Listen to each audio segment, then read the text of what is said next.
आपको नमस्कार। स्वामी जी के चरणों में प्रणाम, शत शत प्रणाम। आइए हम स्वामी जी के दिखाए हुए पथ से गणित सूत्रों के क्षेत्र में प्रवेश करें। ये श्री विद्या का क्षेत्र है। इस श्री विद्या के क्षेत्र में हमें गणित सूत्रों के में प्रवेश कर रहे हैं। तो गणित सूत्र क्योंकि वैदिक हैं, इसलिए ये जो वैदिक गणित सूत्र हैं, इनकी व्यवस्था में ही ये स्वयंभू हैं। अगर हम एकाधिकेन सूत्र को लेंगे तो ये एकाधिकेन पूर्वेण सूत्र अगर हमें एक एक कदम से क्रम अनुसार 1 से 2 में, 2 से 3 में आगे पहुंचाता जा रहा है, तो 1 से 2 में जाना, सूत्र 1 से सूत्र 2 में जाना हो तो हमारे यहाँ निखिलम, नवत्स, चरमम दशता है। देखिए, ये सूत्र 1 है, ये सूत्र 2 है। इसमें 2 शब्द हैं, यहाँ पर 3 शब्द हैं। यहाँ पर हमारे पास 8 स्वर हैं, 8 सिलेबल्स हैं, तो यहाँ पर हमारे पास 12। देखिए, 1 से हम 2 में पहुँचे तो यहाँ 2 से 8 में पहुँचे। यहाँ 2 से 3 में पहुँचे और यहाँ 3 से 12 में पहुँचे। इधर 1 से 2 में पहुँचे, इधर 2 से 3 में पहुँचे, इधर 8 से 12 में पहुँचे।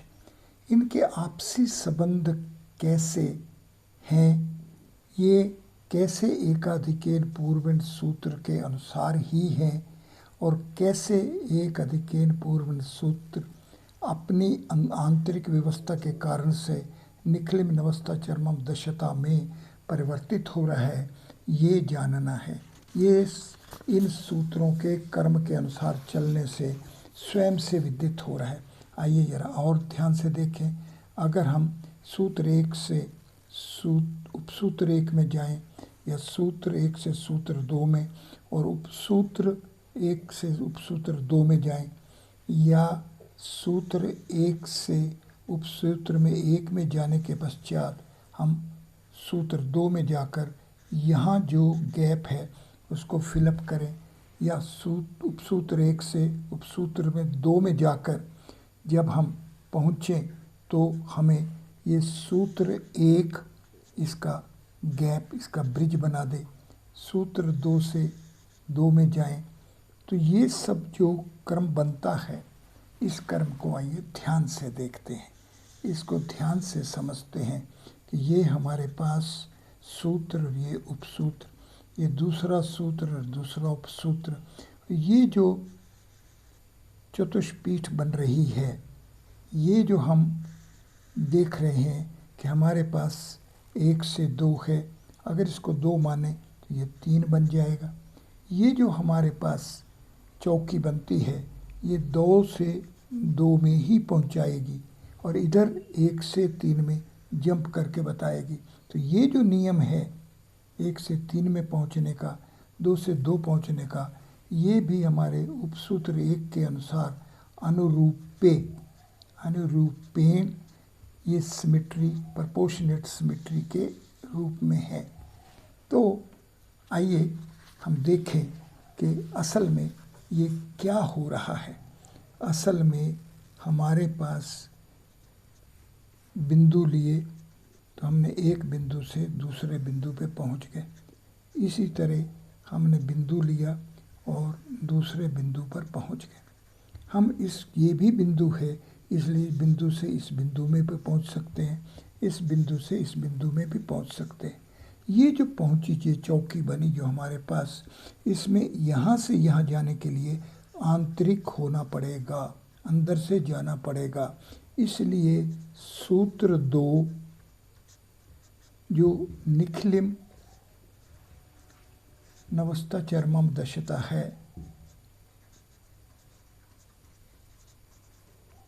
इससे उधर्व तिर्यकभ्याम में जाना। सूत्र 3 जो है ये उधर्व तिर्यकभ्याम है।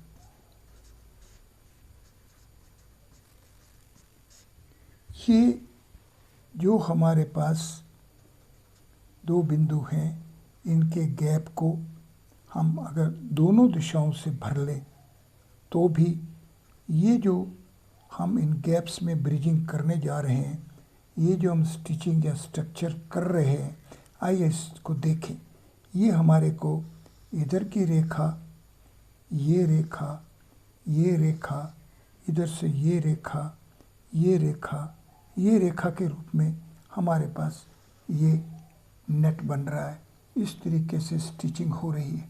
ये जो स्टिचिंग हो रही है, इसको अगर हम ध्यान से देखें तो पहले तो रेखा में ये लीनियर गैप्स होते थे। ऐसा करने से हमारे पास अब ये गैप्स आ गए, ये प्लेन्स ये अनकवर्ड रह गए। तो हमें लगेगा तो ऐसे कि जब हम गैप्स को लीनियर से जब फिलअप कर रहे हैं तो ऐसा लग रहा था कि हम इन पॉइंट्स से आगे चलते हुए हम अपनी एक कंटिन्यूटी में बना रहे हैं।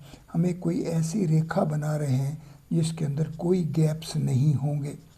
लेकिन जब हमने ये देखा कि इन गैप्स को जैसे ही हमने फिलअप किया तो इन गैप्स के इधर भी फिलअप कर सकते हैं, इधर भी फिलअप कर सकते हैं, तो भी इस कर्म करने से हम जो धरातल है, जो प्लेन है, उसको कंटिन्यूटी में नहीं कर पाए।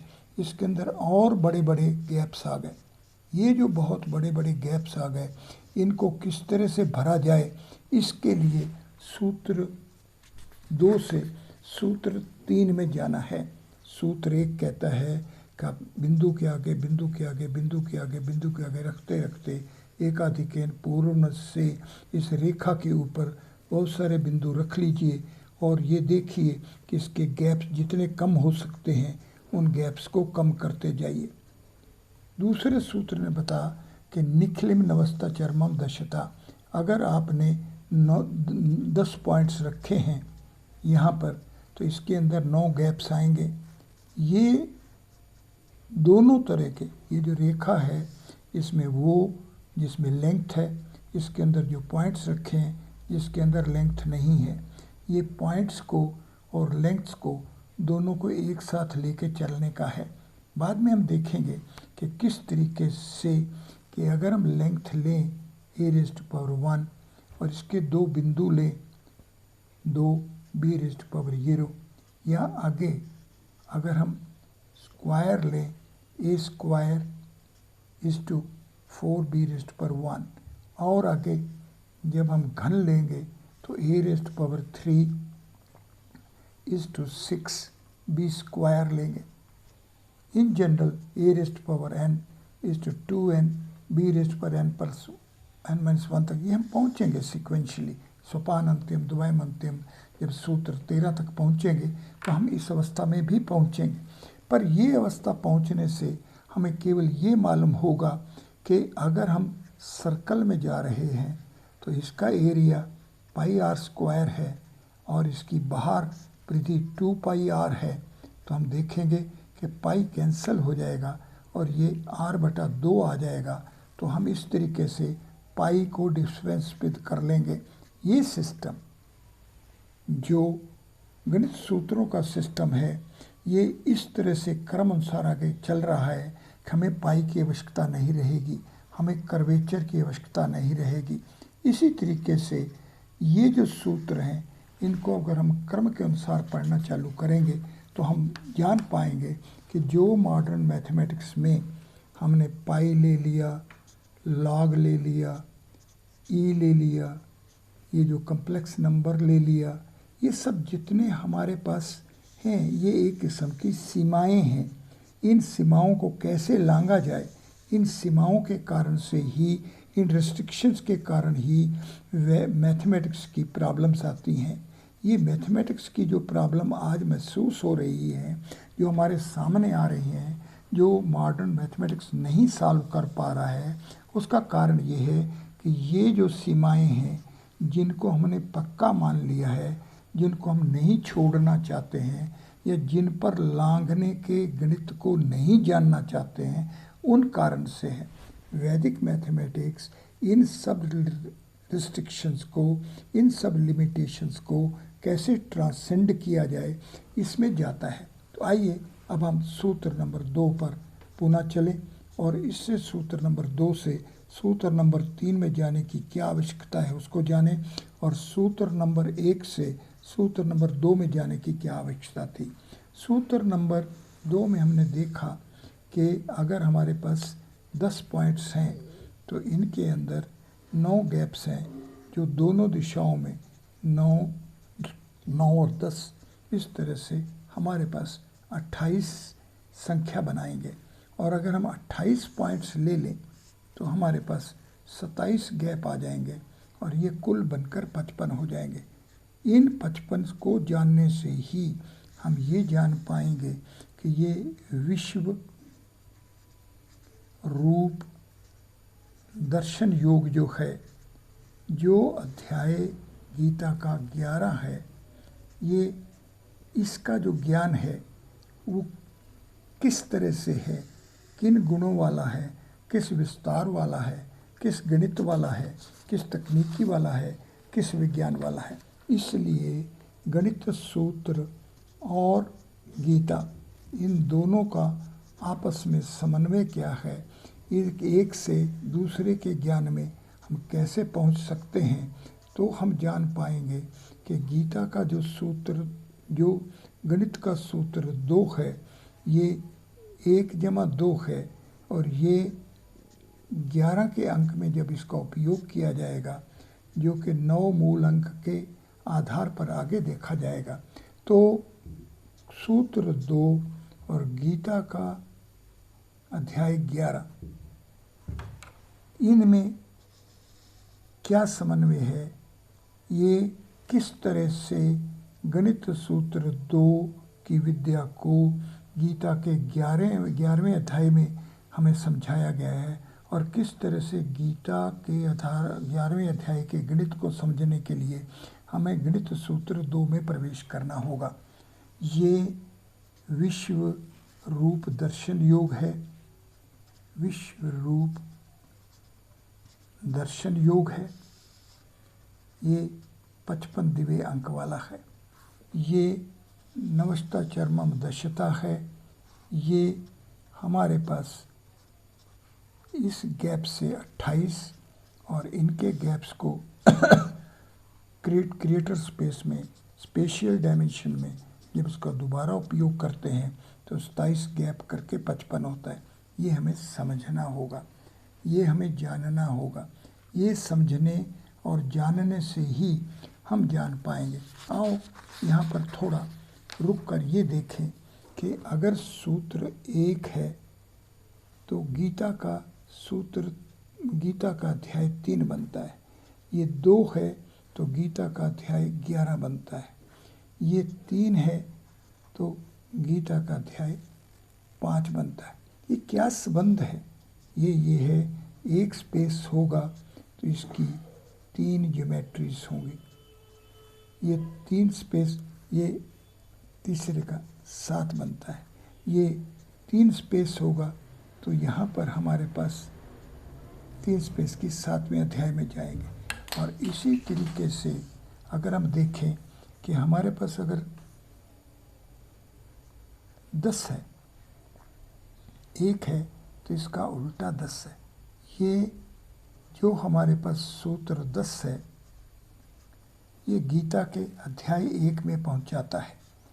ये 10 यावदूनम है, जिसका तात्पर्य होता है डेफिशिएंसी। और ये 1 है जो विषाद योग है, जिसके 47 श्लोक हैं, जिसकी पुष्पिका के 48 अक्षर हैं। और ये जो 1 की कमी है और ये यावदूनम है, इनका आपस में संबंध है। ये संबंध हमारे को जानना होगा।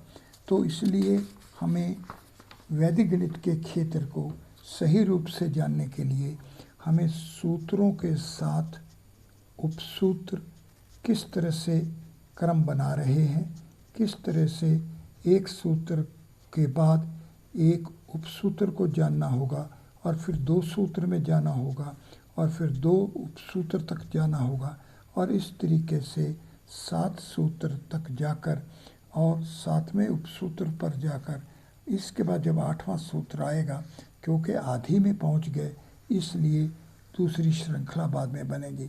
और दूसरी बात जानने वाली जो है वो है सूत्र और गीता का आपस में किस तरह से संबंध है, ये जानना होगा।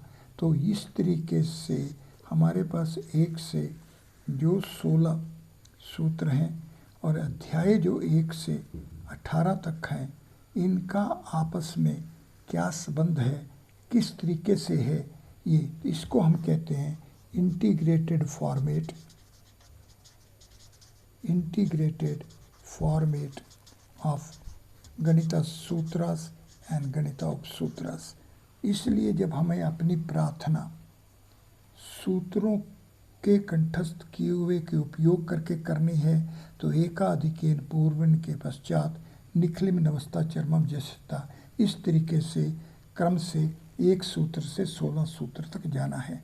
और इसके साथ साथ उपसूत्र 1 से अनुरूपेण से उपसूत्र 13 तक गुणित समुच्चय गुणित तक जाना है।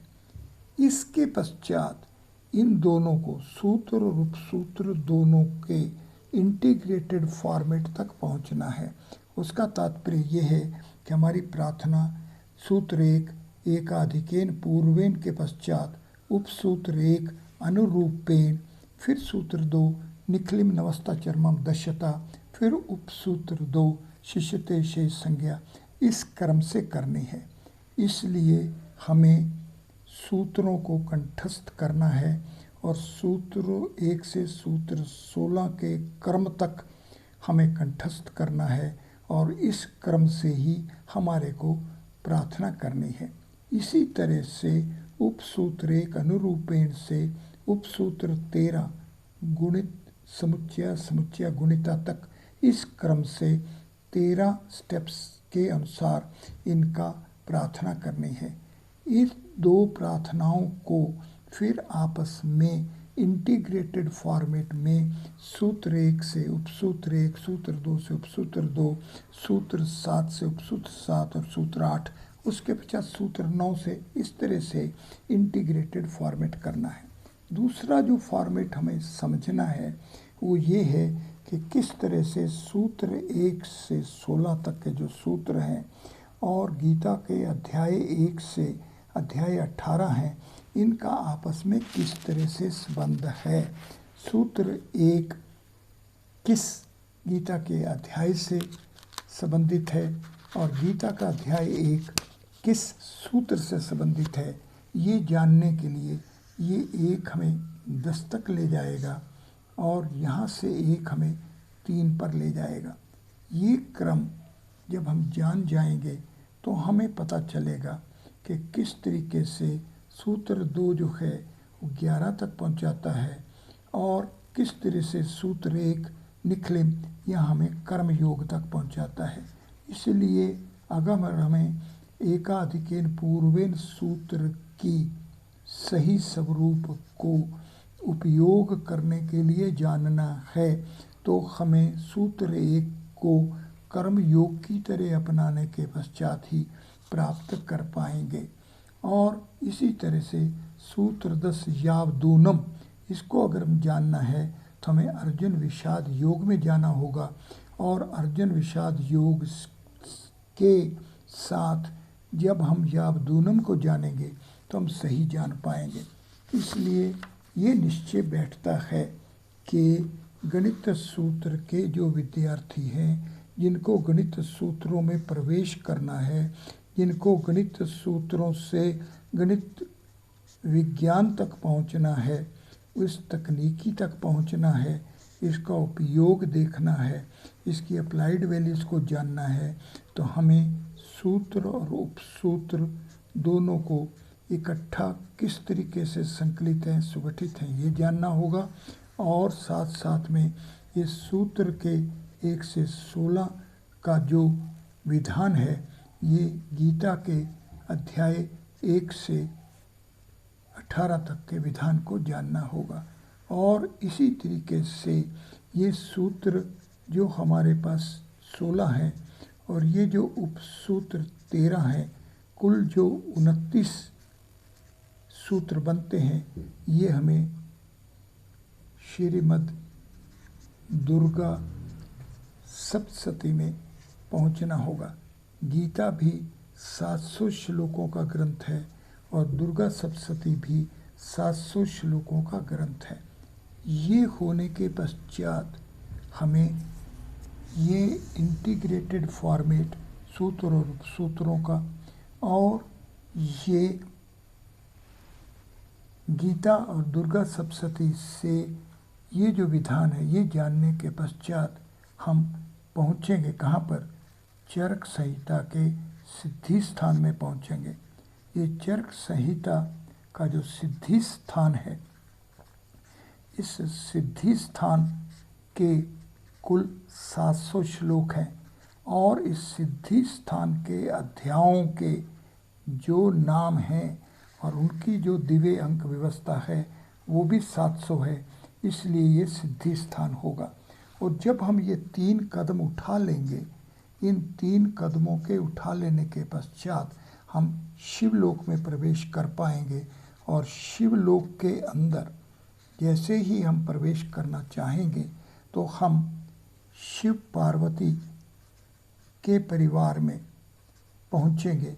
तो यहाँ से हम गणेश और स्कंद जी के जनरेशन में जाएंगे और यहाँ से हम रिद्धि सिद्धि में पहुँचेंगे।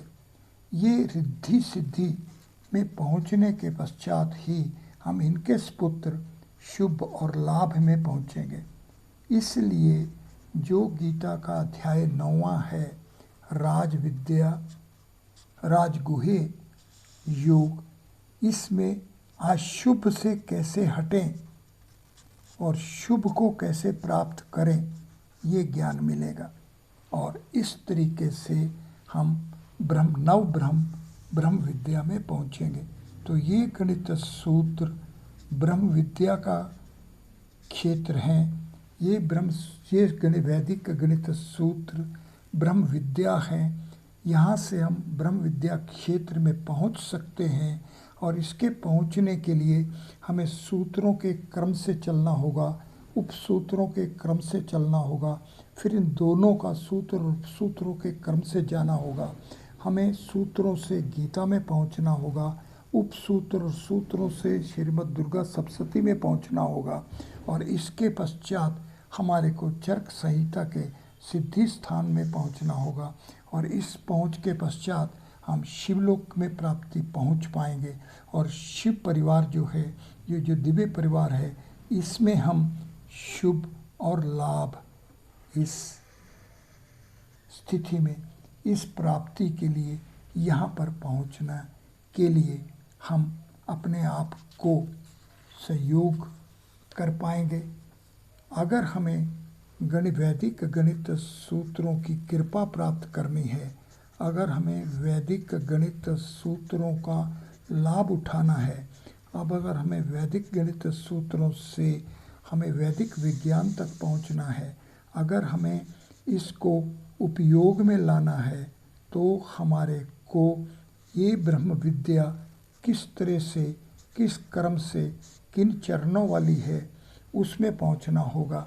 और उसी के लिए ही सूत्र और उपसूत्र, गीता और दुर्गा सप्तशती और चरक संहिता का सिद्धि स्थान और हमारे पास शिवलोक और ये हमारे पास दिव्य परिवार, ये दिव्य परिवार से हम शुभ और लाभ तक पहुँचेंगे। और शुभ लाभ पहुँचने के पश्चात ही हम अपने आप को मानव कहलाने के अधिकारी हो पाएंगे। मानव अधिकार पाने के लिए हमें वैदिक गणित सूत्रों के माध्यम से, वैदिक गणित क्षेत्र में, श्री विद्या के क्षेत्र में पहुंचकर अपने आप को ब्रह्म विद्या का अधिकारी बनाना है। आइए साधकों, हम ब्रह्म विद्या के अधिकारी बने। आइए हम स्वामी जी के बताए हुए मार्ग के अनुसार ध्यान के माध्यम से इस क्षेत्र में प्रवेश करें। प्रभु कृपा करें। स्वामी जी के चरणों में शत शत प्रणाम।